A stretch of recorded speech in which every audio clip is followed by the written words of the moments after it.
Welcome to the audiobook of Bravehearts of Bharat, Vignettes from Indian History.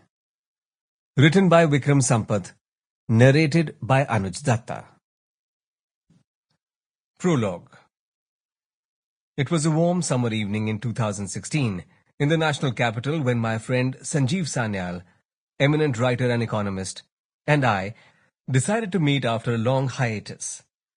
In a meandering conversation, Sanjeev brought up something that hooked my attention. "Have you ever noticed," he asked, "the manner in which Indian history is depicted as a long litany of failures? Every battle that we are taught about is one in which India or Indians have only lost. We are made to appear like a nation of losers. In these centuries of our existence, did we even put up some resistance? Or were we just cowering before every invader who came our way? If we did, then where are those stories? Who are those heroic resistors?" We did search our heads to think of a couple of names, but we also realized how precious little we knew about the few protagonists that we could list, or how our education system had completely skipped these instances of victories and resistance. The conversation with Sanjeev stayed with me for long, even as I ruminated about the several other defects that traditional Indian historiography suffers from. History is, after all, the handmaiden of the victor. We had been handed down our understanding of our own past from our erstwhile colonial matters, which we had then further perfected with our own set of biases, political expediency, and ideological tilts. As Nigerian author Chinua Achebe said in Chinua Achebe, The Art of Fiction, number 139, written in 1994, quote, "Until the lions have their historians, the history of the hunt shall always glorify the hunter." This African proverb metaphorically describes how dominant groups inscribe power through historical narratives. The very foundation on which historical writing has been based is a legacy that promoted European and Western ethnocentrism, in which the tales of the subjugated, be it in India, Asia, Africa, or Latin America, would hardly find a voice of their own. In India's case, we have sadly gone several steps ahead of even our colonizer in deriding our own past and identity, plagued with a constant sense of apologia about our history.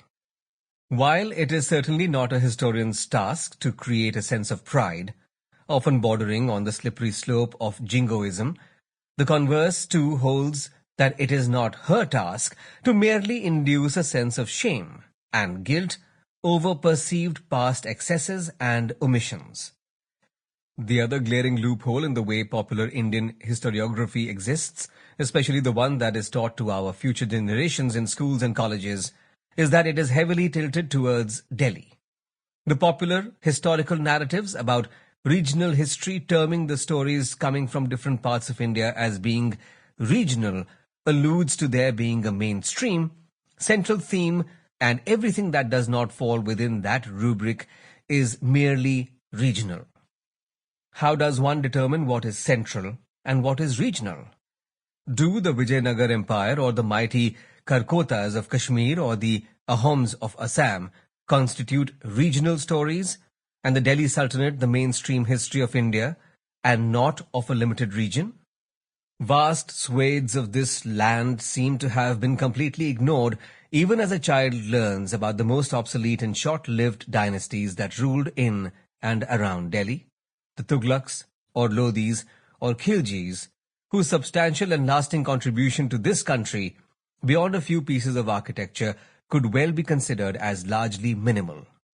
It is not my argument to excise anyone from the historical narrative of the country, as we cannot wish away our past. The coverage needs to be inclusive of all regions and commensurate with the importance and contribution of individual dynasties and rulers of the story of Bharat. It is a sad fact that a student of history would dutifully be able to reel out the succession lines of these dynasties, whereas she might not be able to do so readily with, say, the Rashtrakutas or the Maratha Empire that ruled over most of the subcontinent by the end of the 18th century.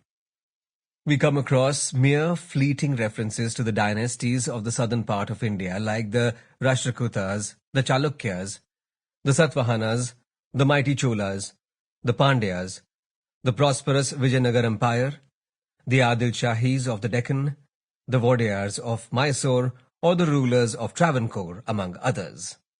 The eastern belts of Odisha and Bengal, the Gajapati Empire of the Bhoi dynasty, the Palas, the Senas, or the Nawabs of Bengal and Murshidabad, or their histories seldom feature. Similarly, and sadly, the history of the northeast of India is a forgotten and therefore a mostly ignored black hole. Beyond perhaps naming the 8 states and their capitals, which too I suspect a child might do with difficulty, our understanding of the people, the rulers and the pasts of the northeast, from the Ahoms of the Assam to the Tipras, the Mangang and Meitei rulers of Manipur or those of Nagaland, become a shocking absence in our books at the altar of Delhi centricism. The Rajputs or even the Marathas, from whom the British eventually captured India, do not get a coverage commensurate to their strategic importance in the tale of our past. One could rightly argue, however, that the history of India is not merely a long litany of dynasties that have ruled various regions and across time spans, but encompasses several aspects of social and cultural life and the voice of the subaltern. If such an argument holds, then we must altogether do away with the narration of kingly tales and confine ourselves to people's stories alone. But when we selectively portray in detail the deeds and exploits of certain dynasties confined to limited geographical expanses of the country, quite incommensurate to their importance in history, much to the detriment of several others from other regions, the argument of people's history automatically falls flat. The stories of rulers and the ruled from all parts of this vast nation need to find a rightful place in a chronicle that goes by the name of the History of India. History, after all, is, as E. H. Carr has pointed out, a process of selection in terms of historical significance, just as from an infinite ocean of facts, the historian selects those which are significant for his purpose. So, from the multiplicity of sequences of cause and effect, he extracts those and only those which are historically significant, and the standard of historical significance is his ability to fit them into his pattern of rational explanation and interpretation. Bharat, therefore, needs to snatch back the narrative of her history from Delhi, reclaim it, and narrate the stories of large parts of the country that have largely remained untold and therefore unknown for a long time. Alongside this negligence and amnesia, several women and their stories of valor and sacrifice continue to remain subsumed to the stories of their numerous male counterparts. In all aspects of Indian life, from royalty to knowledge production to bravery, the agency of the Indian woman has always been an exalted one, but his story has foregrounded her voice.